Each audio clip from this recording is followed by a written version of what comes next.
오늘도 6월의 첫 주일을 맞았습니다. 하나님의 은혜가 여러분 모두에게 함께하는 복된 날이 되기를 바랍니다. 전도서 4장의 내용을 우리가 함께 읽었는데요. 전도서 1장의 처음에 인생이 어떠하냐? 헛되고 헛되다. 무려 4번씩이나 헛되다. 이렇게 전도자가 이렇게 말을 하면서 인생의 문제를 쭉 제기했었죠. 1장 초두에. 그리고 1장 후반부터 계속 오늘 우리가 읽은 이 4장의 말씀을 포함해서 앞으로 6장까지 읽어가는 그 긴 내용 속에서는 계속 뭘 얘기하냐면 인생이 왜 그렇게 허망하고 헛된 것이냐 하는 것들을 하나하나 조목조목 예를 들면서 이야기를 하고 있는 겁니다. 세상에 살아가는 사람들의 모습을 이곳을 들여다보고 저곳을 들여다보아도 참 그것이 허망하고 금방 사라져버리는 증기와 같이 그렇게 헛되구나 하는 것을 이야기를 하는 것입니다. 우리가 4장에 있는 이 내용 속에서도 우리가 읽지 않은 1절부터 3절 내용에서는 해 아래에 있는 인생들 가운데 학대하는 사람이 있고 학대를 받는 사람들이 있더라. 학대를 받는 사람들에게는 더더군다나 위로자조차도 없는 그런 안타까운 현실을 바라보면서 참 이것도 허망하고 헛되다. 차라리 이러한 학대를 받느니 차라리 태어나지 않는 게 더 좋지 않겠는가. 차라리 이미 죽어 있다는 것이 더 낫지 아니한가 라고 이렇게 말하는 겁니다.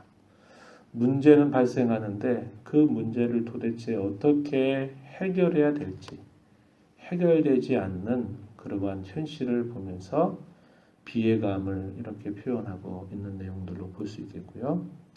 우리가 함께 읽은 4절로부터 쭉 이하에 주어지는 이야기는 사람과 더불어 섞여 살아가면서 사람들과 사람 사이에 관계를 맺게 되는데 그 관계들이 이렇게 어떤 일들을 두고 서로 경쟁을 하게 되는 일들이 불가피하게 일어나더라.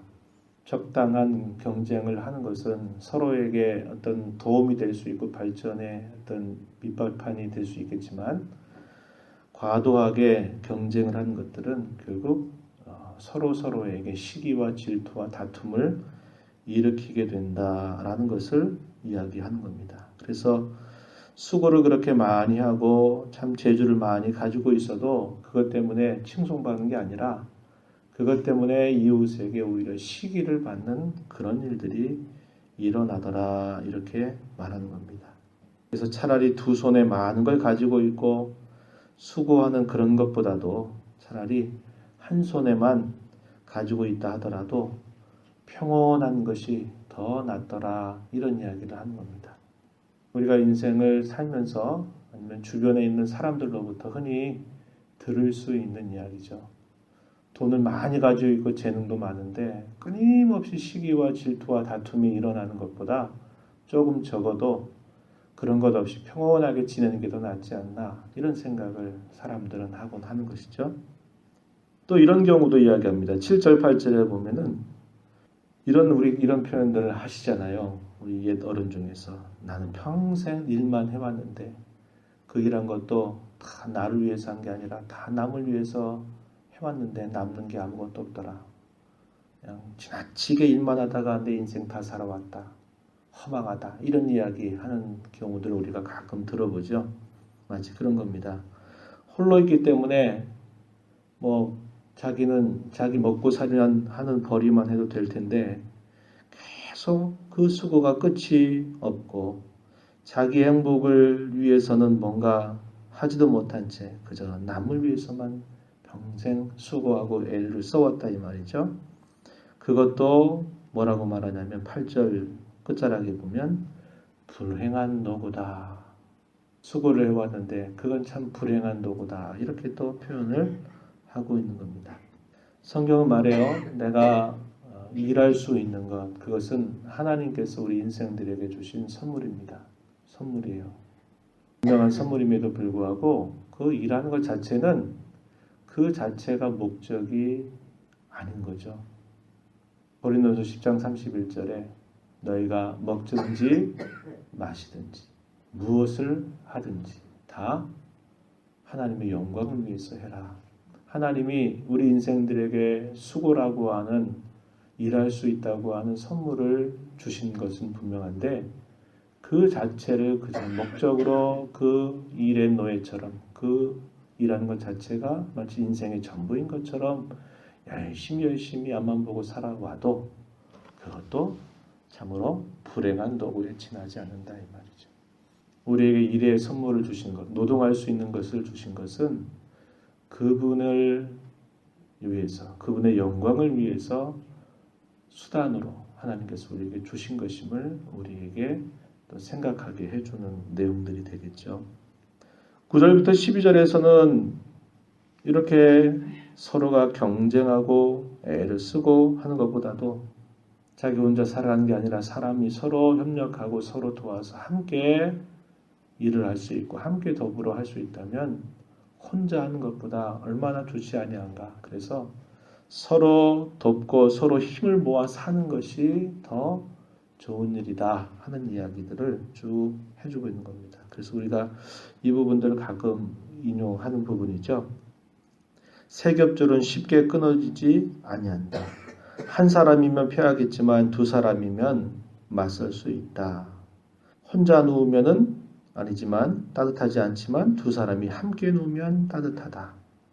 그래서 함께하는 어떤 노력, 함께하는 모습 이런 것들이 아름답고 귀한 것이지 혼자서 애를 쓰고 노력하고 많이 경쟁해서 이겨나간다 한들 그건 역시 허망한 일이다 이렇게 표현했습니다. 마지막 13절부터 16절의 내용에서는 우리가 잘 아는 한 사람이 떠오르죠. 누가 떠오를까요? 가난한 자였는데 아주 지혜로운 젊은이였는데 감옥에서 그가 마침내 어디가 되냐면 왕의 다음 자리까지도 올라갔던 인물 누굽니까? 요셉의 이야기를 빗대어서 지혜자가 말을 한 것이에요. 13절 한번 보십시오. 가난하여도 지혜로운 젊은이가 높고 둔하여 경고를 더 받을 줄 모르는 왕보다 낫다. 그는 자기의 나라에서 가난하게 태어났을지라도 감옥에서 나와 왕이 되었음이니라.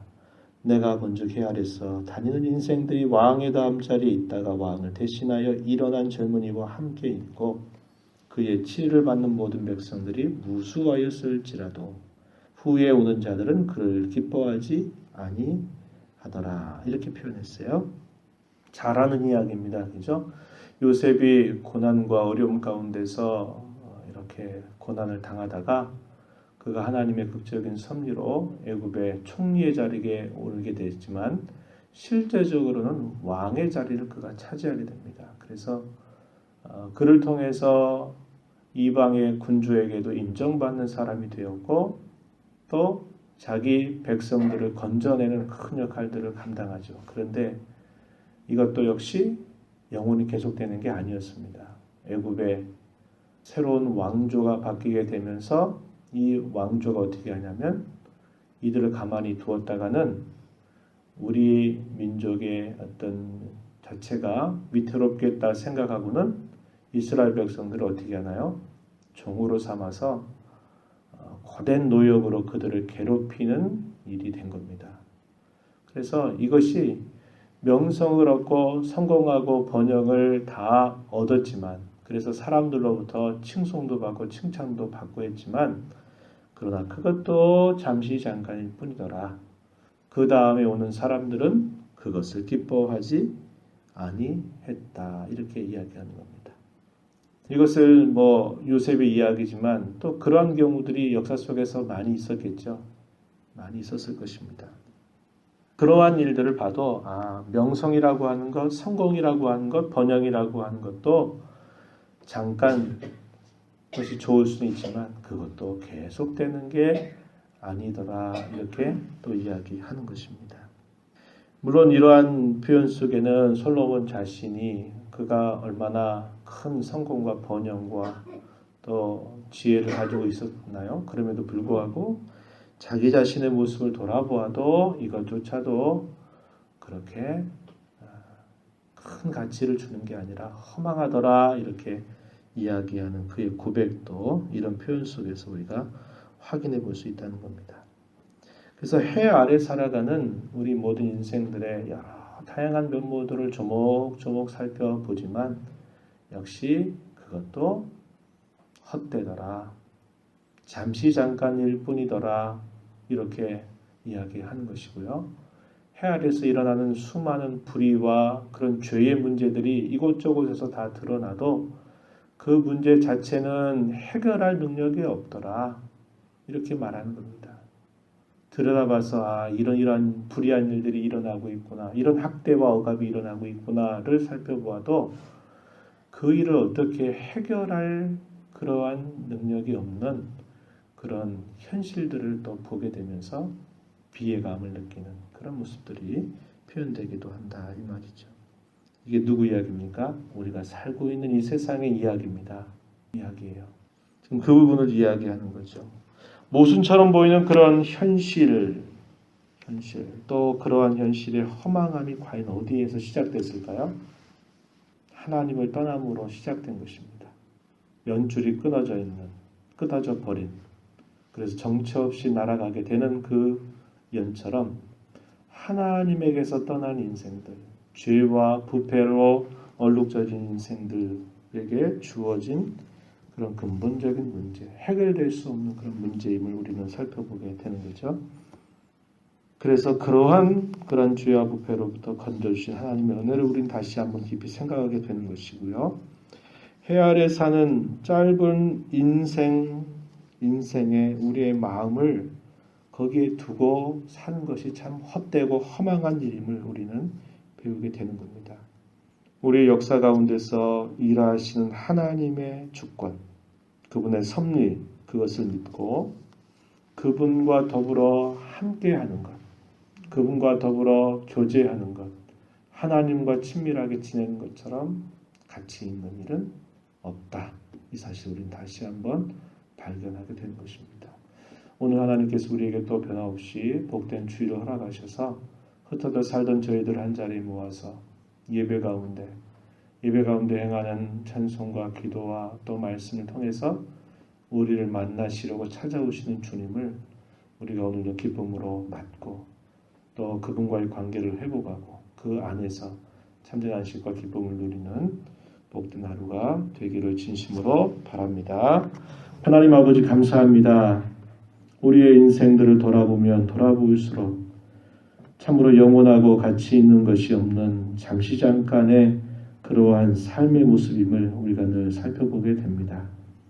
명성도 성공도 지속되는 것이 아니라 항상 다툼과 시기와 질투를 일으켜서 결국 그거조차도 참 오래되지 못하는 잠시 잠깐일 뿐임을 저희들이 함께 살펴보게 됩니다. 그런데 하나님, 이 땅에 많은 사람들은 거기에 무엇인가 있느냐 죽을 둥 살둥 노고를 하지만 그걸 통해서 얻는 것은 없고 또 이 땅에 하나님의 백성이라고 또 부름받은 이들이라 하더라도 역시 이 세상의 것을 붙잡으려고 그토록 애를 쓰고 노력하면서 하나님을 멀리하게 되는 그런 어리석은 삶을 살 때가 참 많이 있습니다.